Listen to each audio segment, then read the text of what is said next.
Bonjour à toutes et à tous. Encore, c'est un plaisir d'être avec vous dans cette nouvelle édition de In Studio. Je suis très content d'être avec vous. Nous parlons cette semaine de la puissance de la vie éternelle. Donc, nous avions déjà parlé de la nature de la vie éternelle en répondant à la question « Qu'est-ce que la vie éternelle ?» Et nous avions dit que la vie éternelle, ce n'est pas une durée de temps.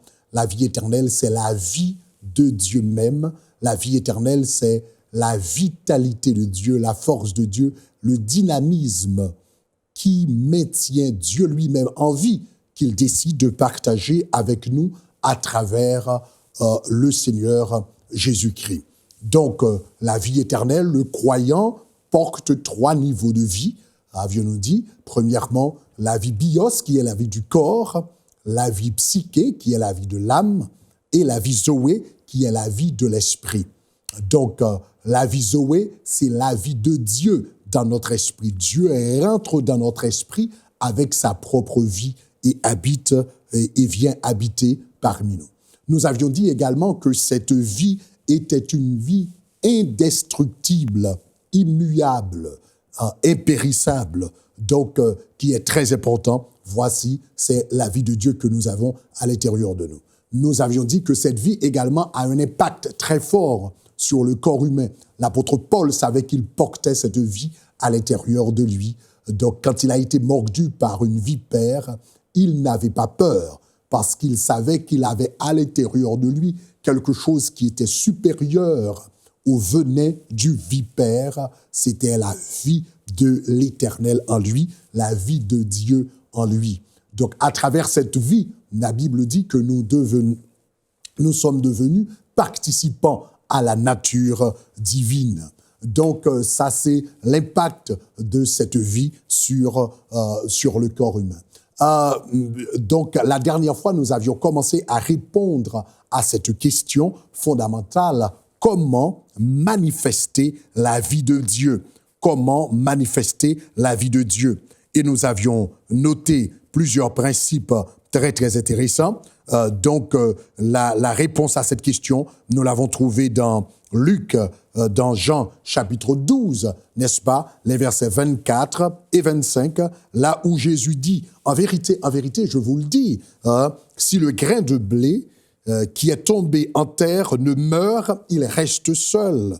Mais s'il meurt, il porte beaucoup de fruits, car celui qui aime sa vie la perdra, et celui qui est sa vie dans ce monde la conservera pour la vie éternelle.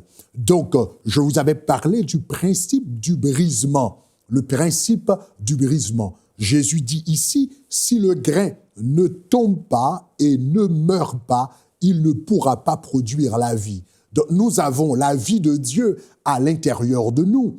Mais pour que cette vie se manifeste, il faut que nous acceptions à mourir. Donc, nous avions parlé de, quand nous parlons de la mort, quand nous parlons du brisement, nous parlons de l'écrasement, nous parlons de la mort, nous parlons de quoi? Nous parlons de l'âme, qui est le centre de la personnalité. Jésus dit dans Luc chapitre 9, « Si quelqu'un veut venir après moi, qu'il renonce à lui-même et qu'il se charge de sa croix chaque jour et qu'il me suive. » Donc, il faut renoncer à l'ego, au moi, ce que je suis, ce que je pense, ce que je veux. Donc, maintenant, parce que ton âme ne peut pas exprimer ta vie et la vie de Dieu en même temps. Donc, l'âme ne peut pas exprimer sa vie et la vie de Dieu en même temps. Donc, il faut qu'elle renonce à sa vie pour qu'elle puisse exprimer la vie de Dieu. L'âme doit renoncer à sa vie au point que ses pensées ne sont plus les siennes, mais celles du Saint-Esprit. Sa volonté n'a plus la sienne, mais celle du Saint-Esprit. Ses émotions ne sont plus les siennes, mais celles du Saint-Esprit. Donc, c'est ce qu'on appelle la mort de l'âme, c'est renoncer à ses propres pensées, émotions, volontés, pour avoir les pensées du Seigneur, pour avoir les émotions du Seigneur et pour avoir la volonté du Seigneur. Donc, ça, c'est le principe du brisement pour exprimer donc la vie. je voudrais vous parler de deux autres principes pour pouvoir relâcher la vie éternelle. Et nous trouvons ces deux principes dans la déclaration de Jésus dans Luc chapitre 5, le verset 24. Dans Luc chapitre 5, nous reprenons ce verset. En vérité, je vous le dis, dit Jésus, celui qui écoute ma parole et qui croit en celui qui m'a envoyé a la vie éternelle. Celui qui écoute ma parole et qui croit en celui qui m'a envoyé a la vie éternelle. Donc, ici, Jésus-Christ nous donne deux principes pour pouvoir relâcher, manifester, libérer la vie éternelle. Premièrement, celui qui écoute ma parole. Quelle est l'importance de la parole dans le relâchement, la manifestation et la libération de la vie éternelle? Pourquoi la parole était si importante? La parole est importante dans la manifestation de la vie éternelle parce que la parole est porteuse de vie. La parole est porteuse de vie. Dans Jean chapitre 1er, l'apôtre nous dit, « Au commencement était la parole était avec Dieu et la parole était Dieu. Toute chose a été faite par elle et rien de ce qui a été n'a été fait sans elle. En elle, c'est-à-dire dans la parole, en elle était la vie et la vie était la lumière des hommes. » Donc, la parole est porteuse de vie. La parole de Dieu porte la vie de Dieu. Si nous aimerions exprimer la vie de Dieu, manifester la vie de Dieu, libérer la vie de Dieu, eh bien, il faut recevoir la parole, enchérir la parole, lire la parole et accepter la parole. La parole est porteuse de vie. En elle était la vie et la vie était la lumière des hommes. De la même manière, dans Jean chapitre 3, 6, le verset 63, le Seigneur Jésus dit, « Ces paroles que je vous dis, n'est-ce pas? Ces paroles que je vous dis sont esprit et vie. » Ces paroles sont esprit et vie. Donc, si vous voulez relâcher la vie de Dieu, vivre la vie de Dieu, libérer la vie de Dieu, il faut donner une place de choix à la parole de Dieu dans votre vie. De la même manière, nous lisons dans 1 Pierre chapitre 1er, le verset 23, « Vous avez été régénérés, nous dit l'apôtre Pierre, non pas par une semence corruptible, mais il nous dit par une semence incorruptible. » Et quelle est cette semence incorruptible? C'est la parole vivante et permanente de Dieu. Vous avez été régénérés non pas par une semence corruptible, mais par une semence incorruptible qui est la parole vivante et permanente de Dieu. Donc cela veut dire la parole de Dieu est porteuse de vie. La parole de Dieu est porteuse de vie. Si nous aimerions manifester la vie éternelle, je le redis, il faut accorder une place de choix à la parole de Dieu dans notre vie. Maintenant, remarquez bien ici, parce que l'apôtre Pierre utilise cette terminologie de semence que nous aimerions, à laquelle nous aimerions prêter attention. Parce que cette terminologie de semence, l'apôtre Paul l'a prise du prophète Ésaïe. Dans Ésaïe chapitre 55, le verset 10, le prophète dit, comme la pluie, ou encore l'Éternel, parlant par la bouche du prophète, dit, comme la pluie et la neige descendent des cieux et n'y retournent pas sans avoir fécondé la terre, sans avoir donné de la semence au semeur, ainsi en est-il de ma parole. Le Seigneur dit que ma parole, comme ma parole descend et n'y retourne pas sans avoir donné de la semence au semeur. Ainsi en est-il de ma parole. Maintenant, c'est très intéressant de voir le mot utilisé pour semence ici, parce que dans la version Septante, c'est-à-dire la version grecque de l'Ancien Testament, là où il est dit « sans avoir donné de la semence au semeur », le mot utilisé pour semence ici, c'est spermatos. C'est spermatos. C'est de ce mot spermatos que vous avez spermatozoïde. En d'autres termes, la Bible nous dit que la parole de Dieu est le spermatozoïde de Dieu. De la même manière qu'un homme peut avoir à son spermatozoïde. Donc, la parole de Dieu, c'est le spermatozoïde de Dieu. En d'autres termes, de la même manière que le spermatozoïde d'un homme porte sa vie, la parole de Dieu porte également la vie de l'Éternel. Donc, comme la neige descend et n'y retourne pas sans avoir donné de la semence au semeur. Donc, ainsi en est-il de ma parole. La Bible représente la parole de Dieu comme le spermatozoïde de Dieu. Et de la même manière que le spermatozoïde porte la vie, la parole de Dieu porte également la vie. Donc, quand tu reçois la parole de Dieu dans ta vie, quand une parole de prophétie est prononcée sur ta vie, quand une parole de délivrance est prononcée sur ta vie, quand une parole de guérison est prononcée sur ta vie, à l'intérieur de cette parole, il y a le spermatozoïde de Dieu, il y a la vie de Dieu. Donc, il y a l'identité et les gènes de Dieu à l'intérieur de cette parole. Mais il faut remarquer, il faut noter cependant que un homme peut déposer son spermatozoïde dans la vie d'une femme, mais ce germe ne va rien produire si cette femme n'est pas en état d'ovulation. Il faut que le corps de la femme soit préparé à recevoir le germe pour que ce germe puisse produire un bébé ou encore un miracle. De la même manière, pour que la parole de Dieu produise un miracle, pour que la parole de Dieu produise la vie en nous, il faut que notre cœur soit prêt à recevoir cette parole. Remarquez ce que l'auteur de l'Épître aux Hébreux dit dans Hébreux chapitre 4, le verset 2. Cette bonne nouvelle, Hébreux chapitre 4, verset 2, cette bonne nouvelle a été annoncée à eux aussi bien qu'à nous. Mais la parole qui leur fut annoncée, quoiqu'elle contienne le spermatozoïde de Dieu, la parole, le germe de Dieu, cette parole qui leur fut annoncée ne leur servit de rien. Pourquoi? Parce qu'elle ne trouva point de foi chez ceux qui l'entendirent. Quand un homme dépose son germe dans la vie d'une femme, pour que ce germe produise la vie, il faut que la femme soit en état d'ovulation pour recevoir ce germe. De la même manière, quand la parole de Dieu est prononcée dans notre vie, si nous aimerions que cette parole produise cette vie surnaturelle, extraordinaire, divine, miraculeuse, il faut que notre cœur soit ovulé avec la foi. Il faut recevoir cette parole avec la foi.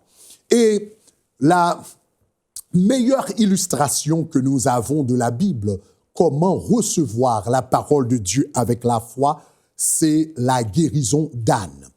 Dans le livre de Samuel, 1 Samuel chapitre 1er, nous parle de la guérison d'une femme appelée Anne. Et à travers cette histoire, on peut apprendre comment recevoir la parole de Dieu avec foi. Anne était stérile. Et d'année en année, elle montait à Silo, elle priait, elle intercédait, elle demandait à Dieu de faire un miracle pour elle, mais elle n'avait eu aucun retour du ciel, aucune réponse, et il paraît que la prière n'a jamais été exaucée.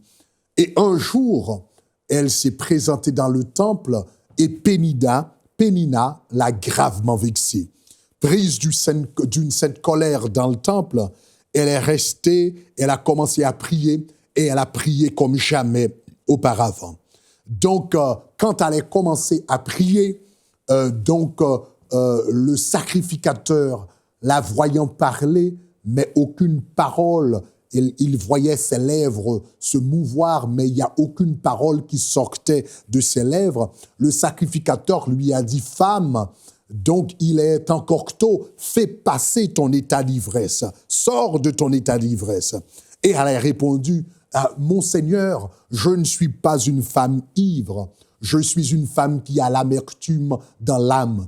Et je suis venu dans la présence de Dieu pour répandre mon âme devant Dieu, car je suis dans l'amertume. » Et à ce moment, le sacrificateur Élie va accorder à cette femme, va lui donner quelque chose. Sous l'inspiration du Saint-Esprit, le sacrificateur va lui donner quelque chose qu'elle n'avait jamais eu auparavant.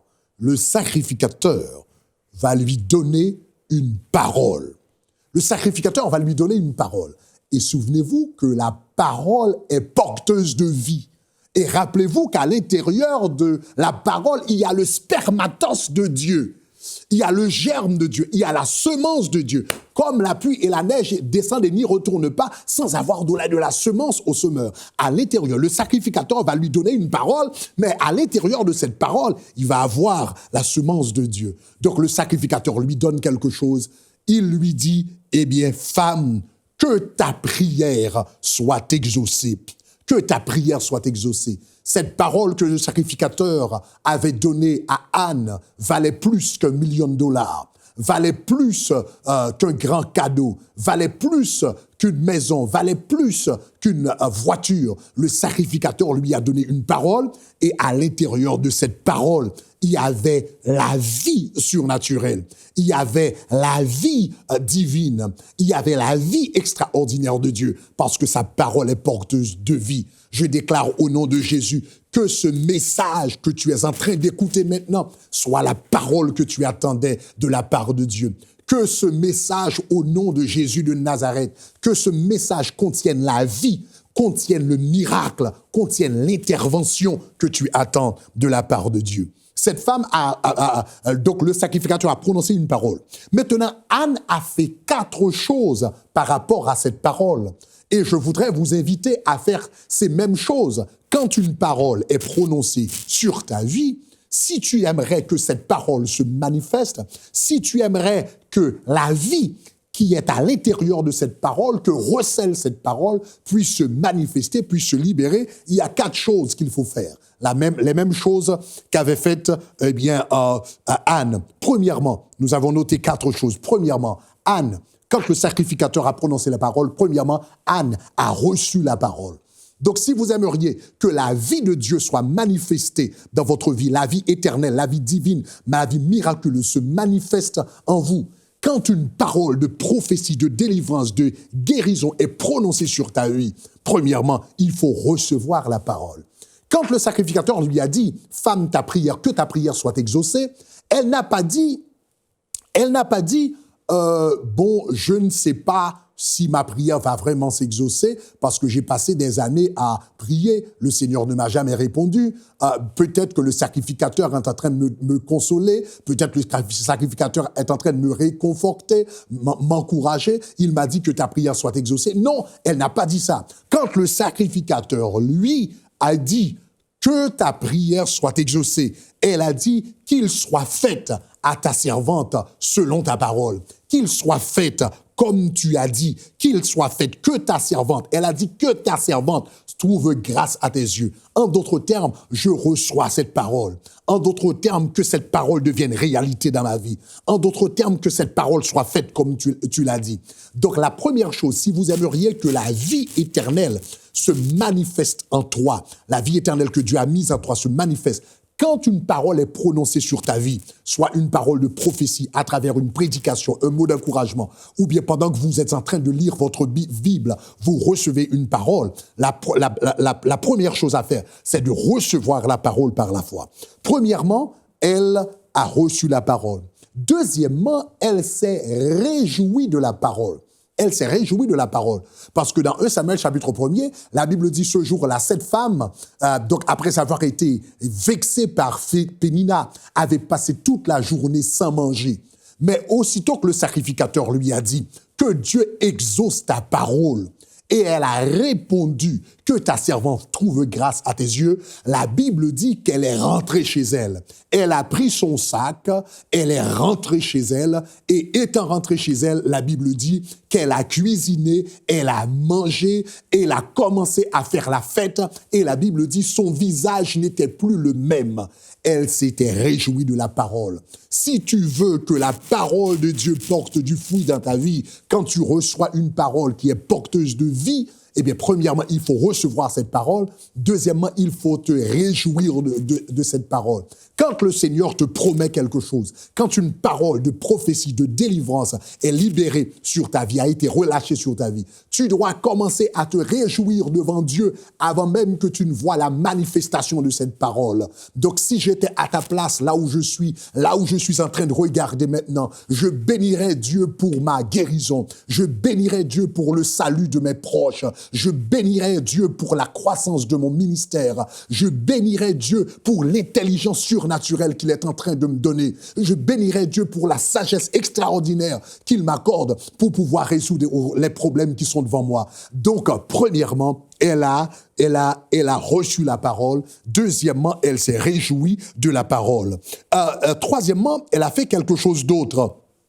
Non seulement elle a reçu la parole, elle s'est réjouie de la parole, mais troisièmement, elle a nourri la parole. Car la Bible nous dit que le jour suivant, après avoir reçu cette parole du prophète, du sacrificateur Élie, non seulement elle a mangé, elle a cuisiné, elle a mangé, elle est allée se coucher et le lendemain matin, quand il s'est réveillé, la Bible dit, elle s'est réveillée et s'est prosternée devant Dieu. Elle a commencé à adorer. Je peux entendre la voix d'Anne ce matin-là dans son moment d'adoration, dans son temps de prière personnelle. Elle disait au Seigneur, Seigneur, je te remercie pour mon fils.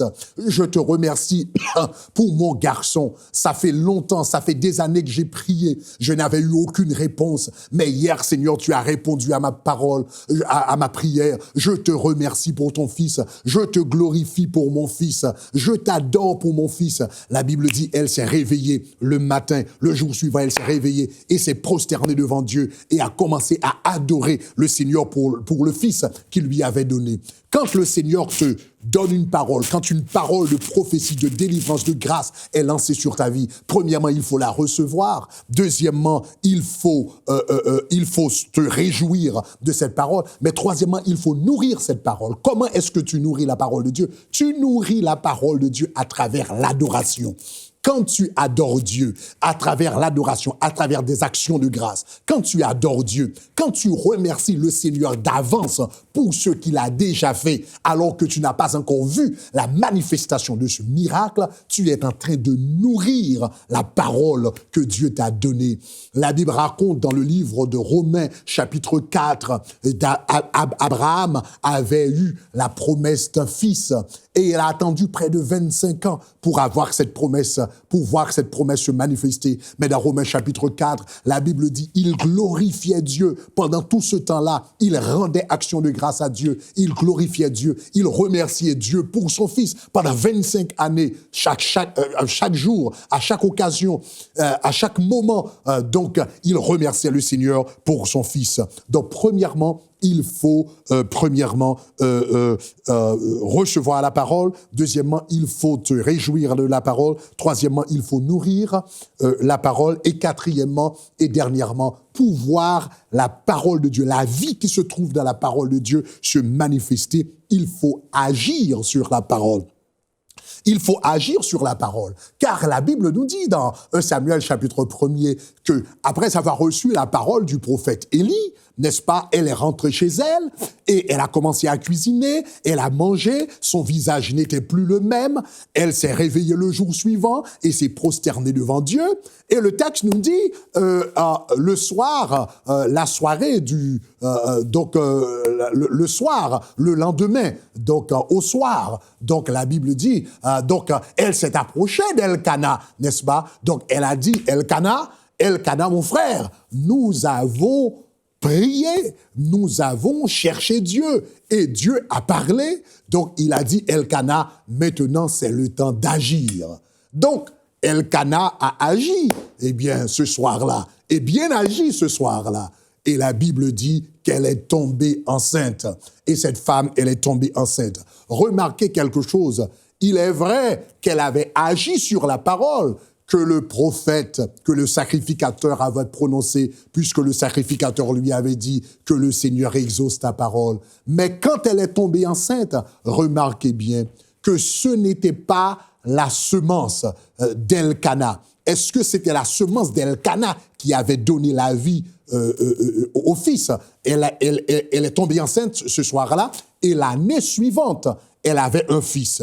Mais est-ce que c'était le germe d'Elkana qui avait fait naître cet enfant? Absolument non. Elkana avait déposé son germe dans la vie de sa femme, de son épouse, pendant des années, et le germe n'avait rien produit. Donc le germe qui avait donné naissance à Samuel, qui avait donné naissance au fils qu'elle aurait plus tard, ce n'était pas le germe d'Elkana, c'était le germe qui se trouvait dans la parole que Élie avait prononcée sur la vie de cette femme. La parole de Dieu. À l'intérieur de la parole de Dieu, il y a le germe de Dieu, il y a le spermatose de Dieu, il y a la vie de Dieu au nom de Jésus de Nazareth. Et quand elle a reçu l'enfant, eh bien, elle a donné le nom de Samuel à l'enfant, ce qui signifie que l'Éternel Samuel